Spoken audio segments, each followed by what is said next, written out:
I had just poured my first cup of coffee when the door to the break room swung open. I didn't have to turn around to know who it was. The stiff, polished shoes, the way the door clicked shut a little too sharply. Greg, the new CEO. He wasn't exactly what you'd call friendly, but he was the son of the company's founder, so no one dared question his authority. I had seen him around enough to know he barely acknowledged anyone beneath him. He wasn't here for small talk. He looked at me for a split second, then straightened his tie as if he'd just remembered it was there. "Jake," he said, voice as flat as a freshly paved highway. "Come to my office, now." I paused, coffee cup halfway to my lips. "Sure," I said, trying to keep my voice steady. But something about the way he said it, urgent, like I'd been summoned to some kind of judgment, sent a chill crawling down my spine. 12 years. 12 years of climbing my way up from the mailroom to managing major deals and building entire departments from scratch. In all that time, I'd never once been called to Greg's office. Not like this. The air felt heavier as I walked toward his office. Every step felt like it took longer, and my heart pounded harder with each one. My mind kept racing, trying to figure out what this could possibly be about. Was it a new initiative? Maybe a promotion? But no, deep down, I knew it wasn't good. Greg didn't look at people like me unless he was about to crush something. He didn't even look up when I walked in. Just pointed to the chair across from him, his fingers tapping on the desk like he was counting down the seconds until he could get rid of me. "Jake," he started, "we've been reviewing performance, and frankly, you're not keeping up. You're a drag on productivity and the direction we're going now. Well, it doesn't include you." He didn't blink, didn't flinch. He might as well have been talking about the weather. I felt my stomach drop. "Wait," I said, trying to keep the edge out of my voice. "The Carlson deal, you've seen it, right? I've been handling it. We're days away from closing a huge deal with them." My brain screamed to push harder, but I kept it calm. Maybe I was wrong. Maybe Greg hadn't read the contract. Maybe, just maybe, it wasn't all as bad as it sounded. He shrugged, almost bored. "Doesn't matter. The company's moving in a different direction. It's over." I sat there for a second, feeling like the room was spinning. I had built this place from the ground up. Hours, sacrifices, weekends I could never get back. All of it for nothing. I stood up, too stunned to speak, and just nodded. "That's fine." Packing my things was surreal. My mind was numb, and my fingers felt like they were moving on autopilot as I shoved personal items into my box. I could feel the eyes of my coworkers burning into the back of my neck, but I couldn't bring myself to look at any of them. I walked out of the building in a daze. Mostly I just felt empty, confused, like something wasn't right. Something Greg had missed, or maybe, just maybe, he'd done it on purpose. The next morning, I was sitting at home with a cup of coffee when the phone rang. The number on the screen wasn't one I recognized, but I didn't hesitate. It was too early for random calls, and something told me I needed to pick up. "Jake." The voice on the other end was rough, like it had been pulled from somewhere deep. It took me a second to place it. "Tom." I sat up straighter, suddenly more alert. The founder of the company, the guy who'd built everything from nothing. Greg's father. What the hell happened? Tom sounded panicked, his words stumbling over each other. "Why did you leave the office yesterday? Did Greg fire you?" I took a breath, running my hand over my face. The anger I'd been holding back all night crept up my throat, but I swallowed it down. "Yeah, he fired me. Said I was a drag on performance. Not keeping up with the company's direction." I couldn't help the bitterness that slipped into my voice. "Guess I didn't fit the new plan." There was silence on the other end for a moment, then a frustrated sigh. "God damn it. This is a disaster." Tom's voice was shaking now. "What about the Carlson Industries contract? You've been handling that, right?" I felt my stomach twist. "Yeah, I've been working on it. Been the exclusive negotiator for months now. There's a clause in the contract that makes me the lead signatory on the deal. Without my approval, nothing can be finalized." Tom was quiet for a second, but I could practically hear the gears turning in his head. Then he cursed again, louder this time. "This is catastrophic. Greg's firing you. He didn't know about that clause, did he? He just saw you as expendable, didn't he?" "I guess," I muttered. "But it's not about that. He didn't care. He just wanted to move forward with his plan, whatever the hell that is. I can't believe this." His voice was low, and I could hear the weight of his frustration in it. "Jake, you're the only one who can close the Carlson deal. Without you, it falls apart. It's too far along. Too many people involved. You need to come back and finish it. Please." I leaned back in my chair, the weight of his words sinking in. Carlson was a massive project, millions of dollars in play. If I didn't close it, everything we'd worked for could crumble, but everything inside me screamed that I shouldn't go back. Greg had fired me for no reason other than his own arrogance and short-sightedness. I didn't deserve this. I didn't need this. But still, Tom, I said, my voice steady, but the anger still simmering beneath it. I don't want to come back. I'm pissed off, man. He treated me like garbage, and you want me to just waltz back in like nothing happened? I understand, I do. I'm sorry, but you don't get it. This whole deal, it's your deal. Your name's on it. You're the only one who can pull this off. Greg doesn't even know the first thing about it. If we don't close, the whole company could take a hit. His voice was quiet, but the urgency was there. I stared out the window, feeling the pressure of it all settling in. Your name's on it. That stung. That was the one thing I could hold on to. Everything else was slipping through my fingers, but this was mine. I was silent for a few moments before I answered. I'll come back, but not for Greg, not for anyone else. I'm doing this for me. And when I walk back in that door, I want some damn assurances that this won't happen again. You understand? Tom exhaled, almost relieved. Of course. I'll make sure of it. Whatever you need, I'll make it happen. I swear, I'll fix this. I'll deal with Greg. Don't worry about him. Just please help us close this.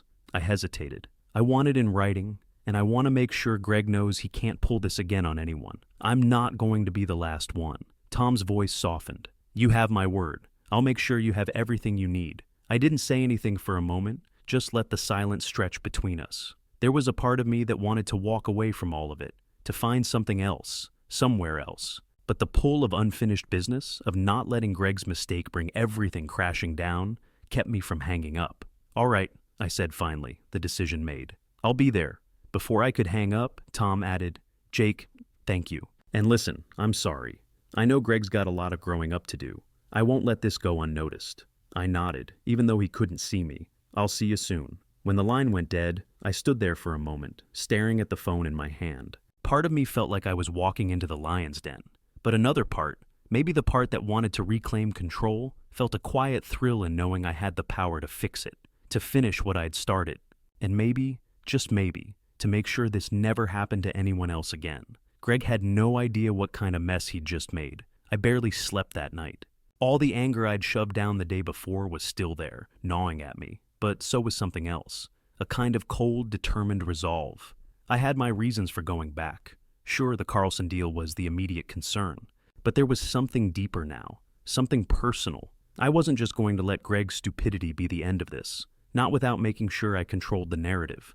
I suited up and headed out. The drive to the office felt different today, heavier. When I pulled into the parking lot, I wasn't sure what to expect. The building loomed in front of me, like it always did, but it felt colder, more impersonal now. I wasn't just walking into a place I'd helped build. I was walking into a battlefield. As I stepped off the elevator and into the lobby, I could feel it, the shift in the air. People weren't talking, but their eyes were all on me. It was like I'd walked into a room full of statues, frozen mid-conversation. I could hear the low hum of whispers as I passed by, but no one said a word. I kept my head straight and my pace steady, like I hadn't been blindsided less than 24 hours ago. Then I saw him, Greg. He was standing with a small group, talking in that smug way he always did, like he knew more than everyone else in the room. But when he saw me, his face twitched just for a second. His eyes flicked to the side and then back down, pretending like he didn't see me. I wasn't going to give him the satisfaction of stopping, of acknowledging that his little act had any effect on me. Instead, I kept walking, moving toward Tom's office. When I finally got there, Tom stood up from behind his desk and immediately motioned for me to sit down. Jake, I'm glad you're here, he said, his voice a little too smooth, like he was trying to cover up something. He looked older, more tired. The whole place had aged in the last day, I thought. So, I started, keeping it casual but sharp. How do you want to handle this? The Carlson deal. I'm taking full control. No one touches it, not even Greg. I didn't say it to sound dramatic. I said it because it was the truth. Tom didn't hesitate. You're right. I trusted Greg more than I should have. I didn't see what was really going on. That stung a little.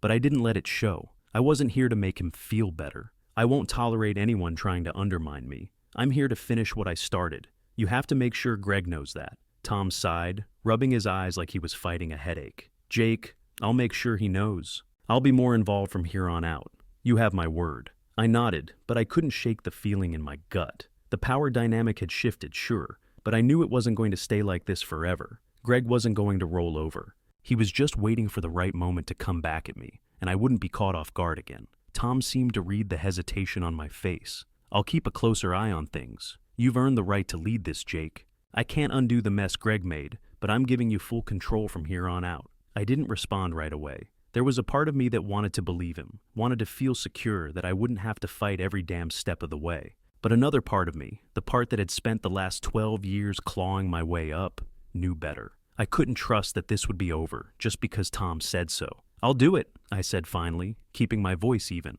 "But if this happens again, it's on you, not me." Tom's face tightened, but he didn't argue. He just nodded, his regret clear, but not enough to undo the damage already done. I stood up, ready to leave, but my mind was already turning. I had the deal to focus on, but I wasn't walking away from this without keeping a close watch on everything. I didn't trust Greg, and I wasn't about to give Tom the benefit of the doubt just yet. As I walked out of his office, I couldn't shake the feeling that the real fight had just begun. It didn't take long for the cracks to start showing. At first, they were small, annoyances that might have been brushed off as mistakes or oversights. But after a while, the pattern became clear. I started noticing a pattern: delays, missing paperwork, and unreturned emails. They all traced back to Greg's assistant, Kim. She had been handling a lot of the paperwork for the Carlson deal, and it was always her who was out of the office when I needed something. I started keeping track. I had to. One afternoon, I went through my inbox and counted at least 3 documents that had been returned with critical parts left blank. Things I'd asked for, deadlines I'd set. Every single time, I was left scrambling. I wasn't the only one noticing things either. Over lunch, a few of my colleagues pulled me aside, voices low. "Hey man, I don't know if you've heard, but Greg's been saying some stuff about you," one of them said, glancing around the break room like Greg might suddenly appear and throw him in a headlock. "What kind of stuff?" I asked, keeping my voice casual, though my mind was already on alert. "They're saying you're not pulling your weight, that you're dragging the Carlson deal down, that kind of thing." I scoffed, shaking my head. "That's bullshit. I've been handling it for months." "Well, yeah, but apparently Greg's been telling people you're not with it. You know, that you don't get the direction they're going in." That made my stomach twist. This wasn't just about the deal anymore. Greg was trying to paint me as the problem. He was trying to isolate me. Later that week, a colleague I trusted pulled me aside in the hallway. His voice was quieter than usual, the urgency clear. "Jake, you need to be careful. Greg's been plotting against you. He's trying to make you look incompetent, undermine your work, get you out. He's done it before with other people." I couldn't breathe for a second. I knew the guy wasn't one to gossip, so this hit hard. Greg was using his usual playbook: subtle sabotage, little digs behind the scenes, enough to discredit me without leaving any obvious fingerprints. I felt the old anger rise up again, but it was sharper now, more focused. Greg wasn't just trying to get me fired, he was trying to destroy my career. Instead of losing my head, though, I did what I always did. I started documenting everything. Every missed email, every delayed report, every single discrepancy. If Greg was going to play dirty, I wasn't going to sit back and let him win. I kept a log, saved screenshots, and made sure I had copies of everything. If he wanted to pull me down, I was going to make sure I had proof that it was him doing it, not me. But then it escalated. One morning, I opened my inbox and saw something that made my blood run cold. It was a report, one I'd never written. The subject line had my name on it, but the document inside was full of false information. It was about a client, a small discrepancy in a contract I'd signed off on weeks ago, except I hadn't signed off on it. Not like this, not with these numbers. This wasn't my work. I knew what this was. Greg had found a way to put the blame on me without anyone knowing he was the one pulling the strings. I stared at the screen for a long time, trying to figure out how to respond. But I didn't have to do anything yet. This was his mistake, not mine. All I had to do was keep my head and let him dig his own hole. I forwarded the email to myself, just in case things got even uglier. Then I sat back, taking a deep breath. The game was on. Greg wasn't just trying to ruin the Carlson deal anymore. He was coming for my entire reputation. But I wasn't going to let him, not without a fight. I found Greg in the hallway a few hours later, just as I was walking out of a meeting. He was talking to a few of his sycophants, his head held high like he was some kind of king. I could feel the heat rising in my chest, but I kept it together. I didn't need to get into it in front of a crowd. I'd wait until we were alone. I stopped just a few feet away, my voice low. "Greg, we need to talk." He turned, his expression already shifting, that practiced mask sliding into place. "Jake," he said, his smile tight. "What's up? You want to grab lunch or something?" "No," I said, stepping closer. We need to talk about what you've been doing. His eyes flickered, but he quickly recovered. What are you talking about? What's this all about, man? You're sounding paranoid. Cut the crap, Greg. I know what you're doing. All the delays, the missed reports, the manipulated documents. You think I didn't notice? Greg stiffened, but then he gave me that cocky half smirk of his. Listen, Jake, you've been working here a long time, right? You've probably just gotten a little too used to doing things the old way. Maybe things are changing and you're struggling to keep up. I stood there, calm as stone. He was lying, and he knew I knew it. You're trying to sabotage me, Greg. You've been trying to make me look incompetent from the start, and I've got the evidence to prove it. His face went from smirk to a tight frown, the color draining from his cheeks. What are you talking about? This is all a misunderstanding. You've got it all wrong. I didn't flinch. No, I don't. I've got emails, altered documents, login traces. You've been using your assistant to cover your tracks. I know exactly what you've been doing. For a second, he looked genuinely rattled, but then he put that same cold, calculated mask back on. You're grasping at straws, Jake. You're paranoid. People are going to think you're crazy. I didn't let him finish. I don't need to play games with you. I'm bringing this to Tom, and we're going to handle it the right way. You won't get away with this. I turned, ready to walk away, but then I paused. And just so you know, I added, looking over my shoulder, this is just the beginning. I'm not backing down. Greg's face twisted in frustration, but he didn't say anything else. I walked straight to Tom's office, my mind already shifting to the next move. No more games, no more waiting. I called the meeting for later that afternoon, pulling Tom and the internal audit team together in a conference room. I was tired of playing by Greg's rules. It was time to end this. I laid it all out.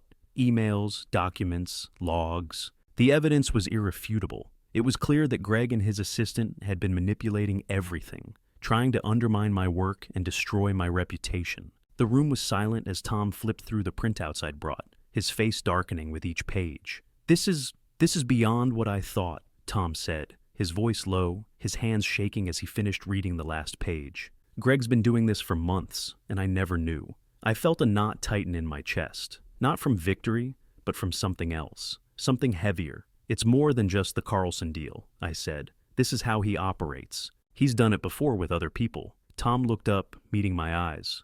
I'm sorry, Jake. I had no idea. He's done irreparable damage. Yeah, I said, my voice flat. And I'm not the only one he's done it to. I won't be the last. As I left the conference room, I felt the weight of it all. Greg might be on the ropes, but this wasn't over. Not by a long shot. There were bigger problems in the company than just one power-hungry CEO's son. I wasn't going to stop until I knew things were different. And even though Greg was suspended, I had a bad feeling this was just the tip of the iceberg. It wasn't long before Tom made the announcement. The company was officially launching an internal audit to investigate all the irregularities that had cropped up since Greg's promotion. I didn't feel any immediate relief, just wariness. Sure, it was the right move, but I knew this wasn't going to be as clean-cut as everyone hoped. There was always more beneath the surface, and I wasn't sure how far down it went. As the audit unfolded over the next few weeks, I kept my head down. It wasn't like I had much to do with the rest of the office right now. I was still focused on the Carlson deal, but I couldn't shake the feeling that I was only seeing part of the picture. The more I heard, the more it became clear. Greg wasn't just targeting me. He'd been slowly picking off others too. People I'd worked with for years started quietly approaching me, one by one, each with their own story of how Greg had sabotaged their projects, sidelined them, or lied about their work. It was strange hearing these stories. At first, I thought maybe I was the only one who'd gotten a raw deal, but as it turned out, I was just another name on a long list. And as I heard more, it made the whole thing clearer. Greg wasn't just a shitty boss. He was a guy who used his power to destroy people, to keep them from succeeding if he felt threatened. I wasn't paranoid. He'd been methodical about it. I just hadn't seen it until it was too late. Finally, the day came. Tom called a special meeting to discuss the results of the audit. I showed up early, walking through the halls, feeling the weight of everything. This wasn't just about me anymore. This was about making sure that what happened to me didn't happen to anyone else. I had a quiet confidence now, but the pit in my stomach didn't go away. It was hard to ignore the fact that, even with all the evidence on my side, there was still the nagging feeling that Greg might slither out of this. The meeting room filled up, and the atmosphere was tense. Tom was already seated at the head of the table, looking every bit like a man who knew he'd messed up, but had no choice but to fix it. The audit team had their reports out, and when Tom cleared his throat, I knew what was coming. He started with the basics, how Greg had manipulated the numbers on several major contracts, intentionally delayed projects to shift blame, and used his position to undermine entire departments. But it wasn't just me. Greg had been sabotaging multiple employees for months, all while building a narrative that he was the company's savior. The board was silent as the truth unfolded, and it hit hard. Then came the final blow. Greg had funneled company resources into personal projects and lied about his spending. He'd been playing a game, and the company was the pawn. The evidence was undeniable. By the time Tom called for a vote to terminate Greg's employment, it felt like everything was happening in slow motion. I wasn't sure if I was relieved or just tired. It was all coming to an end, but I didn't feel the triumph I'd expected. It wasn't about winning. It wasn't even about Greg's downfall anymore. It was about cleaning up the mess, but I knew deep down it wasn't over. The company had been poisoned, and that kind of thing doesn't heal overnight. Greg's firing was quick, swift, and final. I didn't need to be there when HR escorted him out. I didn't need to see his humiliation. But as I stood at my window, watching him leave the building with his shoulders hunched, I couldn't deny there was something hollow in that victory. It was too easy, too fast, like it wasn't really over. Like I'd just cleared the first obstacle, but the race was far from finished. Greg was gone, but there were still problems. The company needed fixing, and so did I. Tom had promised change, but the question was, how far would it go? The morning after Greg's exit, Tom called me into his office. He didn't waste any time. "Jake, I want you to step into a new role," he said, his voice low but determined. "I'm offering you the position of Director of Client Strategy. You've earned it. You've been with the company through thick and thin, and I need someone I can trust to steer us forward." It was a huge step up, a title I'd worked for years to earn, but I wasn't ready to celebrate just yet. There was more to it than that. I didn't want just the title. I wanted something real, something that went deeper than promotions and corner offices. I wanted to reshape this place. I wanted to make sure no one else had to go through what I'd been through. "I appreciate the offer, Tom," I said, leaning back in the chair, "but I want more than just a title. If I'm going to take on this role, we need to fix the culture here. It can't just be about the clients. We need transparency. We need fairness. And we need accountability, especially from the top." Tom nodded, his expression a mix of surprise and relief. "You're right, I've been too hands-off, but you've got my full support. It's time to rebuild, not just our clients, but the company itself." The words hung there for a second. I could see Tom's willingness, but I wasn't sure if that would be enough. I wasn't asking for a few tweaks here and there. I was asking for a revolution in how the company operated. But Tom had seen what had happened, and now he was ready for something new. As I settled into my new role, the weight of it all hit me. The betrayal, the sabotage, all of it. It wasn't just about the business. It had changed me in ways I hadn't expected. I wasn't the same guy who'd walked in here months ago, ready to climb the ladder at any cost. I'd learned the hard way that getting to the top didn't mean anything if you lost your soul along the way. I started implementing changes slowly, small at first. Transparency in meetings, open feedback from employees, clear communication about goals and expectations. The goal wasn't just to fix the department. It was to build a foundation that was rooted in honesty, respect, and trust. And for once, I was in control of that vision. People started to notice. Employees who had kept their heads down under Greg's rule began to speak up. They trusted me, not because of the title, but because they saw I had their backs.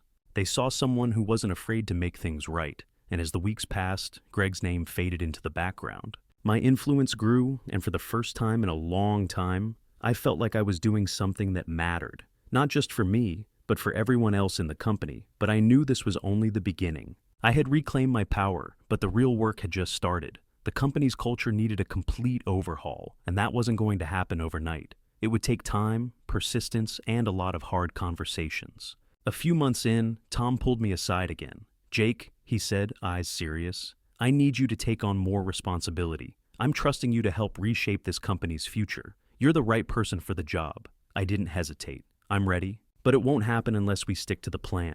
The changes have to come from the top, not just the bottom." Tom smiled, a look of quiet pride in his eyes. "I know, and I'm with you." I left his office with a renewed sense of purpose. This wasn't just about surviving anymore. It was about creating something better, something sustainable. In doing that, I found something else, a new sense of purpose that went beyond just getting the job done.